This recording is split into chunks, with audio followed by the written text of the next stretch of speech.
Est-ce qu'il y a quelque chose à voir avec les signes astrologiques? Oui. Un peu, hein. Enfin, Ouais. tout ce qui est air, eau, truc. Après, il n'y a pas que le signe solaire, il y a tous les signes. Bah ça, c'est une discipline très intéressante qui fait partie des Védas aussi, c'est Yotish. C'est un Y ou un J? Je crois que c'est un J. Yotish. Ouais, et le Y est là. Ça veut dire la lumière. Et ça, c'est l'astrologie védique. Eux, les signes,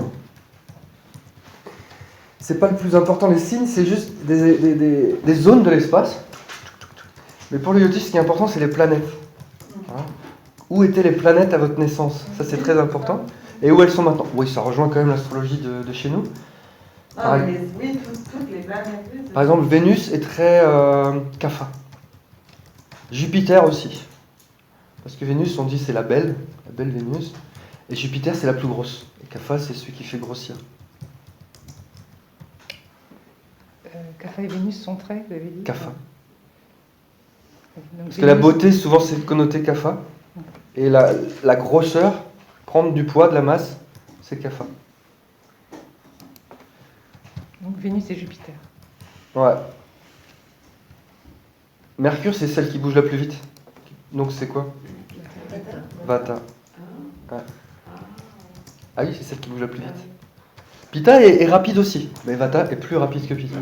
On avait fait des flèches. Hein. Il y a quoi? Mercure, Vénus, Mars. Mars, c'est le dieu de la guerre. Donc c'est quoi? Angdosha. C'est plutôt Pitta qui fait la guerre. Pitta, c'est les guerriers. Pitta, ça peut être Yang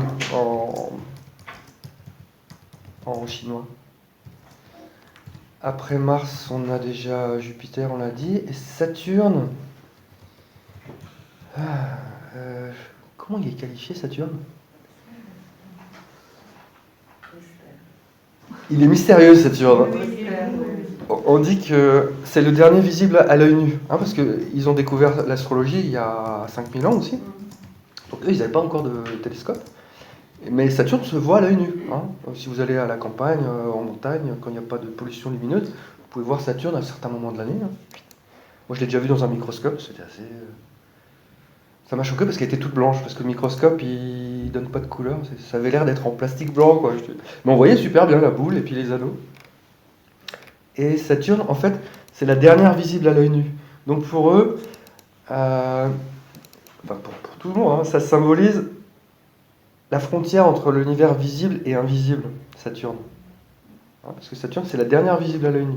Donc il est dans ce qu'on voit, et c'est la frontière avec ce qu'on ne voit pas, c'est-à-dire le monde invisible, le monde des morts, des esprits.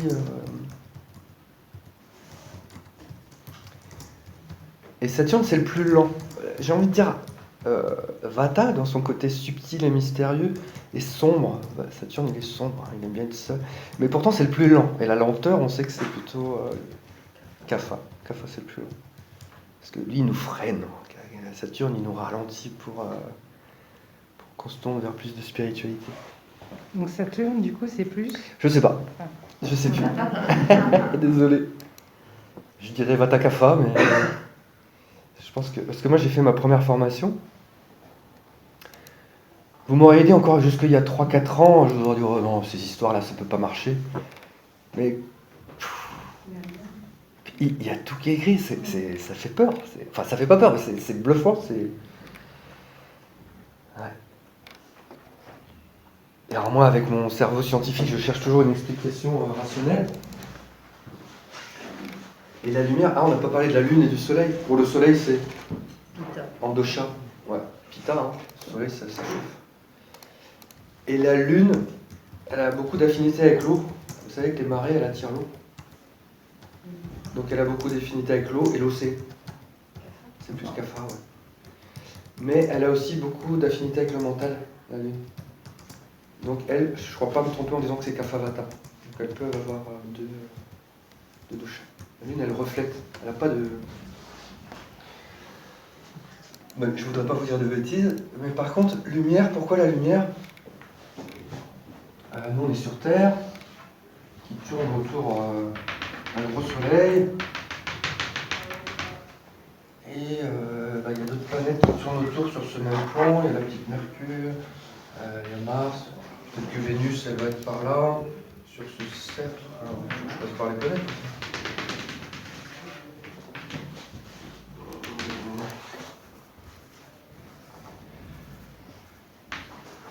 Et la grosse Jupiter, etc. Et si vous naissez par exemple ici,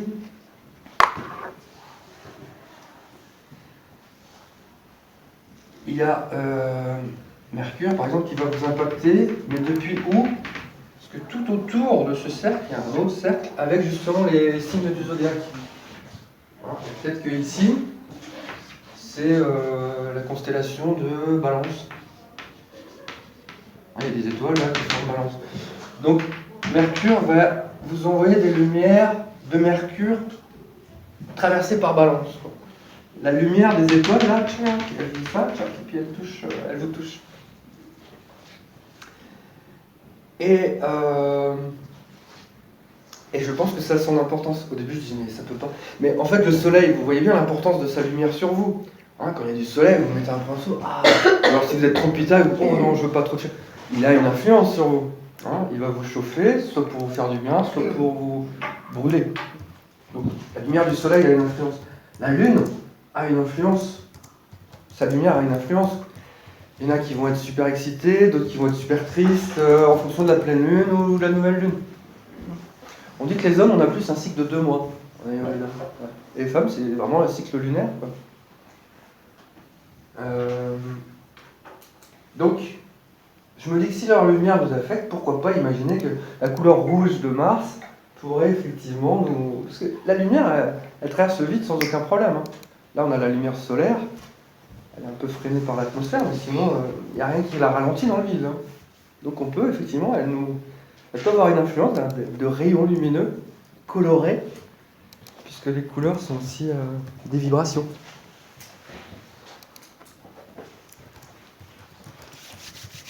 Vous qui êtes si, soi-disant cartésien comme vous le dites, c'est étonnant que vous soyez allé vers là, quoi, quand même. Bah, c'est grâce à l'Ayurveda, à force d'en entendre parler, les docteurs ayurvédiques, souvent, au bout d'un moment, ils baignent déjà dedans depuis l'enfance, parce que par exemple, quand ils vont se marier, ils vont voir l'astrologue védique pour dire c'est quand la meilleure date, pour dire déjà si les deux sont compatibles. Donc ils baignent déjà dedans un peu de leur grand-mère, ou parfois si leurs parents sont brahmanes, là même les parents sont encore à fond dedans. Mais sinon, ça se calme un peu, les jeunes aussi voient ça un peu comme... voilà, pour les choses importantes, l'ouverture d'une société par exemple, ils vont quand même voir l'astrologue. Et les docteurs ayurvédiques que j'ai rencontrés, c'est des êtres tellement sages, tellement intelligents, je me dis, bon, ils peuvent pas être... Il doit y avoir quelque chose. Et jusqu'au jour où je me décide, je sais plus pourquoi, moi je veux me former chaque année, et puis je vois cette formation en France, quoi. Donc un Français qui revenait d'Inde, là il y est retourné depuis, ça fait 12 ans qu'il est à l'ashram d'Amma, là. Et il nous a fait une formation sur 3 week-ends, de 3 jours. Qu'est-ce que je peux vous raconter par exemple? Justement ma société. C'est quand je suis arrivé à Strasbourg, je revenais de Suisse, puis j'avais beaucoup voyagé, donc j'arrivais à sec. Et je me suis dit, bon, avant d'ouvrir ma société d'Ayurveda, faut être entrepreneur pour pouvoir exercer, je vais d'abord travailler, je vais faire les boîtes intérim, je vais faire n'importe quoi, j'ai déjà fait prof et la construction, donc normalement je trouvais du travail assez rapidement. Et puis là, pas possible, pas moyen. Rien au chef de chantier, non. Chef d'équipe, rien. Mettez-moi manœuvre quelque part. Non, rien. Je dis, punaise, ça c'est quand même bizarre. Puis bon, il fallait bien que je mange, que je vive. Alors je dis, bon, c'est fou, je trouve rien. Donc, je vais ouvrir ma boîte. Tant pis, personne ne me connaît, je vais avoir un client ou deux au début, et j'ai rien de mieux à faire, quoi. Et hop, j'ai donc ouvert ma boîte en juillet, je sais plus la semaine. Hein. Et c'était en 2013, il y a 8 ans. Et je fais mon cours il y a 2 ans là à Chartres. Puis il nous dit, voilà, il y a une case qui représente une maison, c'est-à-dire une constellation, un signe qui représente votre activité salariée. Et certains d'entre vous vont peut-être devenir leur propre patron. Et c'est une autre maison qui représente votre activité indépendante. Et pour les autres, peut-être ça ne va pas devenir votre travail, mais ça représente votre passion dans la vie, ce que vous faites en dehors de votre travail salarié, vous avez une passion. Ok. Et il nous dit, ce qui est écrit dans les étoiles, c'est les signatures de contrat, par exemple. Hein, le jour où vous signez votre mariage, ça c'est écrit. Et il nous explique comment faire. Alors je sais plus, il y avait une histoire, je sais plus, avec la lune, la maison 10, la carrière, et il fallait faire plus 4, moins 4, je sais plus trop quoi. Il nous explique, il disait, allez-y, faites-le sur votre thème. Puis on était une quinzaine, puis hop, je le fais sur mon thème, plus 4, moins 4, ouais. Puis après on a toute une liste de périodes et de sous-périodes, je regarde, ok. Et donc je cherchais Jupiter, Mercure, tout. Et là je vois, j'étais en 2013, je descends, juillet, je dis non c'est pas possible. Et bim, c'était la semaine où j'ai signé mon ouverture de société. Et je veux dire, c'était vraiment pas prévu que ce jour-là, mais c'était écrit. C'est drôle, hein. On peut le savoir à l'avance. Ouais. C'est plus compliqué pour lui parce qu'il doit du coup vérifier tout ce qui peut être Quand on possible. va se marier, quand on va ouvrir une société. Pour l'achat d'une maison. Ah ouais. Ouais. Ah, il est incroyable. Hein. Je peux vous en citer plein des exemples. J'en ai encore 2 sur moi, puis j'en ai sur d'autres gens. C'est vrai que les prédictions, c'est assez fou. Mais les planètes sont prédites. On sait où elles seront dans 150 ans. Dans 3 jours et 2 heures, on sait où seront toutes les planètes, quoi. Donc c'est prévisible où elles seront. Et chacun, c'est unique, quoi. C'est pas l'horoscope où, pour les Gémeaux, voilà, rien à voir, quoi. On peut pas... C'est vraiment chacun est unique, quoi. Parce qu'on n'est pas né à la même heure. Ah oui. Moi j'ai un frère jumeau, on est né à 5 minutes d'intervalle. Je veux dire, on est différents, mais alors qu'on a eu les mêmes Ok. parents, la même éducation, on est l'opposé. Ouais. Ça, j'ai du mal à comprendre, justement, les Gémeaux. Ah oui, et je Mais crois qu'en fait, on peut il a un changer en 5 antécédent, minutes, c'est il a vrai. un Ascendant. un ascendant Différent. différent du mien. Oui, l'ascendant, ça change vite. Ça change Ouais, alors, 24 enfin, fois en c'est une étonnant. journée. Donc, Enfin, ça bon. change toutes les heures, en fait. Ou toutes les 2 heures. Ah, je sais plus.